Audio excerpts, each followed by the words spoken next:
Pandian store serial prediction பார்க்கறதுக்கு முன்னாடி யாராவது நம்ம சேனலுக்கு புதுசாக வந்திருந்தீங்கன்னா நம்ம சேனலை சப்ஸ்கிரைப் பண்ணிக்கோங்க. இங்கே ராஜியோட சித்தி இருந்துக்கிட்டு ராஜ் கிட்ட இங்கே பாரு ராஜி, என் குமார் மேலே உள்ள கேஸை வாபஸ் பண்ண சொல்லு ராஜி, உங்கள் வீட்டில் எப்படியாவது பேசி அப்படிங்கிறாங்க. உடனே ஒரு ராஜ் வந்துட்டு நான் எப்படி சித்தி பண்ண முடியும் அப்படின்னு சொல்லிட்டு கேட்குறாங்க. நீ நினச்சினா பண்ண முடியும் ராஜி, எப்படியாவது பேசி குமார் மேலே உள்ள கேஸை வாபஸ் வாங்க சொல்லு ராஜி. இந்த கேஸ் இருக்கிறதுனால என் பையனோட வாழ்க்கை என்ன ஆகுமோ எனக்கு பயமாக இருக்குது ராஜி அப்படின்னு சொல்லிட்டு சொல்லிக்கிட்டு இருக்காங்க அவங்க சித்தி. உடனே ராஜி, என்னால் என்ன பண்ண முடியும் சித்தி அப்படின்னு சொல்லிட்டு ராஜி வந்து கேட்குறாங்க. உடனே அவங்க சித்தி இருந்துக்கிட்டு, இங்க பாரு ராஜி, உன்னால தானே குமாருக்கு இந்த நிலைமை வந்துருச்சு. இப்போ அந்த நிலைமை மாறணும்னா நீ இந்த காரியத்தை பண்ணியே ஆகணும். நீ போயிட்டு உங்கள் மாமா அத்தை கிட்ட பேசி எப்படியாவது இந்த கேஸை வாபஸ் பண்ண சொல்லு. அப்போ தான் வந்து குமார் வாழ்க்கையை சரி பண்ண முடியும். உன்னால் குமாருக்கு இப்படி ஆயிடுச்சுல, அதை உன்னால தான் சரி பண்ண முடியும் அப்படின்னு சொல்லிட்டு ராஜியோட சித்தி சொல்கிறாங்க. உடனேவும் சரிங்க சித்தி, நான் பேசி பார்க்குறேன் அப்படின்னு சொல்லிட்டு ராஜி வந்து அந்த இடத்த விட்டு கிளம்பி போகிறாங்க. இங்கே வீட்டுக்கு வந்ததும் ஒரு மாதிரியே இருக்கிறத பார்த்துட்டு மீனா கேட்குறாங்க ராஜி கிட்ட, என்ன ராஜி என்னாச்சு, ஒரு மாதிரி டல்லாகவே இருக்கிற, என்னாச்சு அப்படின்னு சொல்லிட்டு கேட்கும்போது உடனே ராஜி இருந்துட்டு, அக்கா எங்கள் சித்தி இன்னைக்கு பார்த்தேன் அப்படின்னு சொல்கிறாங்க. உங்கள் சித்தியை பார்த்தேன், ஓகே, அதுக்கு எதுக்கு இப்படி இருக்கிற அப்படின்னு சொல்லிட்டு மீனா கேட்டதும், இல்லைக்கா எங்கள் சித்தி ஒரு விஷயம் சொன்னாங்க, அதை கேட்டுட்டு தான் எனக்கு மனசே கஷ்டமாக இருக்குது. அதுவும் இல்லாமல் அதை அத்தை மாமா கிட்ட வேற கேட்கணுமே, அதான் யோசிச்சுட்டு இருக்கேன் அப்படின்னு சொல்லிட்டு ராஜி சொல்லிக்கிட்டு இருக்காங்க. உடனே அப்படி என்னதை கேட்டாங்க ராஜி அப்படின்னு சொல்லிட்டு மீனா கேட்கும்போது, அதான் குமார் மேலே கொடுத்த கேஸை வாபஸ் பண்ண சொல்லி எங்கள் சித்தி என்கிட்ட அழுதாங்க. என்னால் என்ன பண்ணணும்னு முடியும்னே தெரியல. இதை மாமா அத்தை கிட்ட சொன்னால் அவங்க ஏற்றுக்குவாங்களானே எனக்கு புரியலக்கா, நான் எப்படி சொல்லுவேன்னு தெரியல அப்படின்னு சொல்லிட்டு ராஜி புலம்பிக்கிட்டு இருக்காங்க. உடனே மீனா இருந்துக்கிட்டு, அந்த குமார் இன்னும் திருந்தவே இல்லை, அவன் மேலே கேஸ் கொடுத்த வாபஸ் பண்ணா மறுபடியும் அவனோட சுயரூபத்தை காட்ட ஆரம்பிச்சிருவான். அப்புறம் ராஜி அவன் நம்ம அரசுக்கு தான் தொந்தரவு கொடுத்துக்கிட்டு இருப்பான் அப்படின்னு சொல்லிட்டு மீனா சொல்லிக்கிட்டு இருக்காங்க. உடனேவும் ராஜி இருந்துக்கிட்டு, இல்லைக்கா நீங்கள் நினைக்க மாதிரி இல்லை, குமார் இப்போ ரொம்ப மாறின மாதிரி இருக்குது. நானே போயிட்டு குமார் கிட்ட பேசினேன். பேசும்போது அரசு எப்படி இருக்கா, அரசியை என்னை மன்னிச்சிட சொல்லு அப்படின்லாம் வந்து குமார் சொன்னான் அப்படின்னு ராஜி சொல்லிக்கிட்டு இருக்காங்க. ஒருவேளை அவங்க மேல உள்ள கேஸ வாபஸ் வாங்குற சொன்னதுக்காக குமார் நடிச்சிருந்திருக்கலாம் ராஜி. நீ அவங்களலாம் நம்பிராத அப்படின்னு சொல்லிட்டு மீனா சொல்லிக்கிட்டு இருக்காங்க. இல்லக்கா, எங்க அண்ணன பத்தி எனக்கு தெரியாதா? இதுக்கு முன்னாடி அவன் பேசுறத விட இப்ப அவன் பேச்சுல கொஞ்சம் நிதானம் தெரியுதுக்கா. இதுக்கு முன்னாடி திமிரா பேசிக்கிட்டு இருப்பான். எல்லாமே காரணம் என்னால தானக்கா. நான் என்ன வந்து கதிர் கல்யாணம் பண்ண நெனச்சு தானே இப்படிலாம் பண்ணியிருக்கான். எல்லாத்துக்கும் காரணம் நான் தானே. நானே இந்த பிரச்சனைய சரி பண்ணலாம்னு நெனைக்கிறேன். நானே மாமா அத்தை கிட்ட போய் பேசலாம்னு நெனைக்கிறேன் அப்படின்னு சொல்லிட்டு ராஜி சொல்றாங்க. உடனே மீனா இருந்துகிட்டு, கொஞ்சம் யோசிச்சு முடிவெடு. என்ன குமார் திருந்திருப்பான்னு நினைக்கிறியா? அப்படின்னு கேட்குறாங்க மறுபடியும். கண்டிப்பா அக்கா. குமார் பேசுறதெல்லாம் வச்சு பார்த்தா, அவன் மனசு மாறுன மாரி தான் இருக்குது. அப்படின்னு சொல்லிட்டு ராஜி சொல்லிக்கிட்டு இருக்காங்க. அதுவும் இல்லாம ராஜி அரசிய பேசாம குமாருக்கே கல்யாணம் பண்ணி வச்சிரலாமா? அப்படின்னு கேட்குறாங்க. என்ன இதெல்லாம் வந்து அத்தை, மாமா கிட்ட போய் சொல்லிக்கிட்டு இருக்காத ராஜி.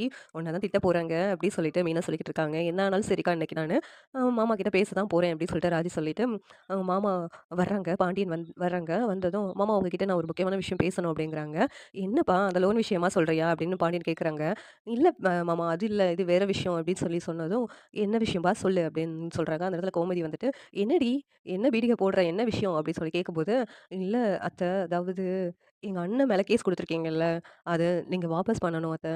அப்படின்னு சொல்லிட்டு சொல்றாங்க ராஜி. என்னடி சொல்ற? அவன் பண்ண காரியத்துக்கு அவன சும்மாவே விடக்கூடாது. அவன் மேல குடுத்த கேஸ வாபஸ் பண்ண சொல்லிக்கிட்டு இருக்க. அப்படின்னு சொல்லிட்டு பாண்டியனும், கோமதியும் ரொம்ப கோவமா பேசுறாங்க. இதெல்லாம் நீ இந்த பிரச்சனைலாம் தலையிடாதப்பா. நாங்க அவங்க மேல குடுத்த கேஸு வாபஸ்லாம் பண்ண முடியாது அப்படிங்கிறாங்க. இல்ல மாமா, இன்னைக்கு எங்க சித்திய பார்த்தேன். பாவம் அவங்க.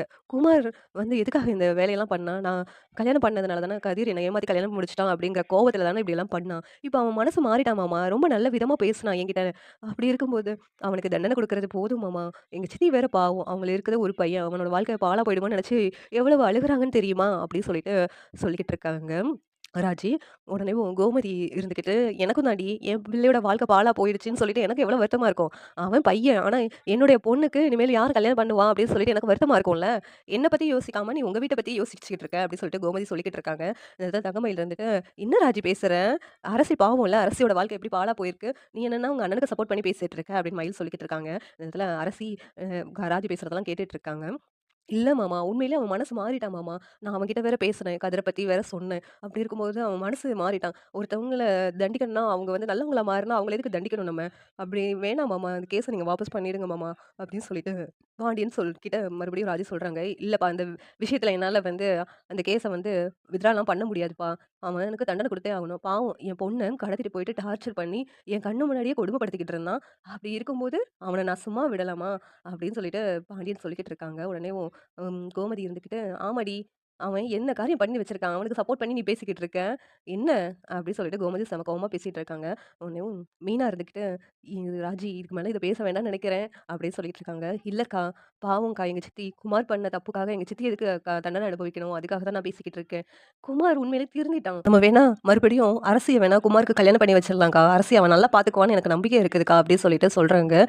பாட்டி இருந்துகிட்டு, "இங்க பாரும்மா, அவன நம்பிலாம் என் பொண்ணெல்லாம் குடுக்க முடியாது. அவன் மேல எங்களுக்கெல்லாம் துப்புற நம்பிக்கை இல்ல." அப்படின்னு சொல்லி பேசிக்கிட்டு இருக்காங்க. அந்த நேரத்துல கதிர், சரவணன், செந்தில் எல்லாருமே வந்துடுறாங்க. வந்துட்டு, "கதிர் என்ன ராஜி பேசிக்கிட்டு இருக்க? திடீர்னு அந்த குமாருக்கு சாதகமா பேசிக்கிட்டு இருக்க மாரி தெரியுது. என்ன ராஜி?" அப்படின்னு சொல்லிட்டு கேட்குறாங்க. உடனேவும், "இல்ல கதிர், அவன் உண்மையிலேயும் திருந்திட்டான். திருந்தி என்கிட்ட வந்து அரசிக்கிட்ட சாரிலாம் கேட்க சொல்லி சொன்னான். அவன் மனசு மாறிட்டான்." அப்படின்னு சொல்லிட்டு சொல்லிக்கிட்டு இருக்காங்க. உடனேவும், "அவன் மனசு மாறிட்டானா? நேத்து கூட நான் பார்த்தேன். வெளியில நின்னுட்டு அரசி, அரசின்னு கூப்பிட்டுட்டு இருந்தான்.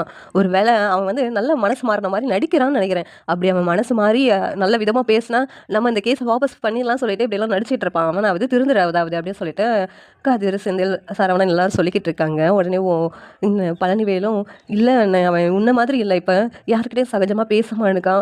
அப்படியே ரூம்குள்ள போய் அடைஞ்சு கிடக்குறான். ரொம்ப மாறிட்டான் மச்சான். அவன் எனக்கு இனிமேலும் தண்டனை குடுக்கணுமா? இதுவே அவனுக்கு பெரிய தண்டனையா தான் இருக்கும். அவன் வீட்லயும் தண்டனை அனுபவிக்கிற மாரி தான் இருக்கிறான்." அப்படின்னு சொல்லிட்டு பாண்டியன் கிட்ட இங்க பழனிவேல் சொல்லிக்கிட்டு இருக்காங்க. "ஏய், நீயும் அவனுக்கு சப்போர்ட் பண்ணியா பேசிட்டு இருக்க?" அப்படின்னு சொல்லிட்டு கோமதி சொல்லிக்கிட்டு இருக்காங்க. உடனே ராஜி எடுத்துட்டு, "ப்ளீஸ் மாமா, எனக்காக நீங்க இந்த காரியம் பண்ணணும் மாமா. ப்ளீஸ் மாமா." அப்படின்னு சொல்லிட்டு கெஞ்சி கேட்டுட்டு இருக்காங்க. உடனேவும் பாண்டியனும் கோமதியும் யோசிச்சுட்டு இருக்காங்க. அரசி இருந்துக்கிட்டு, "அதான் அவனோட தப்ப உணர்ந்து தான் சொல்றாங்கல்லப்பா. நம்ம இந்த கேஸ வாபஸ் வாங்கிரலாம்ப்பா." அப்படின்னு சொல்லிட்டு அரசி சொல்றாங்க. "என்னம்மா நீ சொல்லிக்கிட்டு இருக்க? உனக்கு எவ்வளோ பெரிய துரோகம் பண்ணியிருக்கான். அவனுக்கு மேல குடுத்த கேஸ வாபஸ் பண்ணலான்னு நீங்க சொல்லிக்கிட்டு இருக்கியேம்மா." அப்படின்னு சொல்லிட்டு பாண்டியன் சொல்லிக்கிட்டு இருக்காங்க. ஆமாப்பா. எதுக்குப்பா நம்ம எதுக்கு அதான் அண்ணி இவ்வளோ தூரம் சொல்றாங்கல்ல. நம்ம கேஸ வாபஸ் பண்ணிரலாம்." அப்படின்னு சொல்றாங்க. உடனேவும், "சரிம்மா, நீயே சரின்னு சொல்லிட்டல்ல." அப்படின்னு சொல்லிட்டு பாண்டியனும் கேஸ வாபஸ் பண்றதுக்கு சம்மதம் சொல்லிடுறாங்க. உடனே ராஜிக்கு ரொம்ப சந்தோஷமாயிருச்சு. ரொம்ப தேங்க்ஸ் மாமா. நீங்க இப்படி ஒரு முடிவு எடுப்பீங்கன்னு நான் கொஞ்சம் கூட எதிர்பார்க்கல. எங்க சித்தி ரொம்ப சந்தோஷப்படுவாங்க பாவம். அந்த குமார் ஜெயிலுக்கு போனதுனால எங்க வீட்ல உள்ளவங்க எல்லாருமே ரொம்ப வருத்தத்துல இருந்தாங்க. இப்ப அவங்க சந்தோஷப்படுவாங்க ரொம்ப இத தெரிஞ்சுக்கிட்டா." அப்படின்னு சொல்லிட்டு இங்க ராஜி சொல்லிக்கிட்டு இருக்காங்க. உடனேயும் கதிர் இருந்துக்கிட்டு, "இங்க பாருங்கப்பா, நீங்க கேஸ் குடுக்குறேன்னு சொன்னதுனால தான் அவன நாங்க சும்மா விட்டோம். இனிமேலும் அவன் வந்து வம்பு இழுக்கட்டும் அரசுகிட்ட. அப்புறம் பாருங்க அவன் கைய கால உடைச்சு உண்டு இல்லன்னு பண்ணிடுவோம்." அப்படின்னு சொல்லிட்டு கதிர் சொல்லிக்கிட்டு இருக்காங்க. "கேஸ வாபஸ் வாங்குனது ஒரு விதத்துக்கு நல்லது தான். அவன நம்ம சாத்துன்னு சாத்தலாம்." அப்படின்னு சொல்லிட்டு சொல்லிக்கிட்டு இருக்காங்க. "இங்க பாருடா, அப்படி எதுவும் கைய கால உடைக்கிறேன்னு சொல்லிட்டு நீங்க போய் ஜெயில்ல உட்காந்துட்டு இருக்காங்க. அந்த மாதிரி வேலைலாம் வேண்டாம். இனிமேல் அவன் வழியில நம்ம போக வேண்டாம். நம்ம வழியில அவன் வந்தான்னா பார்த்துக்கலாம்." அப்படின்னு சொல்லிட்டு பாண்டியன் சொல்லிக்கிட்டு இருக்காங்க. உடனே கோமதி, "அதான் அவர் சொல்லிட்டார்ல, இனிமேலும் இப்படியெல்லாம் பண்ணிக்கிட்டு இருக்காதீங்க." அப்படின்னு சொல்லிட்டு சொல்லிக்கிட்டு இருக்காங்க. இங்க சுகன்யா இருந்துக்கிட்டு இதெல்லாம் தெரிஞ்சுக்கிட்டு உடனேவும் அங்க அந்த வீட்ல போயிட்டு ராஜியோட சித்திக்கிட்ட எல்லாத்துட்டயும், உங்களுக்கு ஒரு விஷயம் தெரியுமா? இந்த பாண்டியன் வந்து நான் குமார் மேல குடுத்த கேஸ வாபஸ் பண்றதா சொல்லிட்டாங்க." அப்படி சொன்னதும், இந்த வீட்ல உள்ளவங்க எல்லாருமே ரொம்ப சந்தோஷப்படுறாங்க. இந்த சீரியல் எப்படி நல்லாருக்கும் நீங்க நினைக்கிறீங்கன்னு கமெண்ட் பண்ணுங்க. இந்த வீடியோ பிடிச்சிருந்தா லைக் பண்ணுங்க, ஷேர் பண்ணுங்க, சப்ஸ்கிரைப் பண்ணுங்க. Thank you.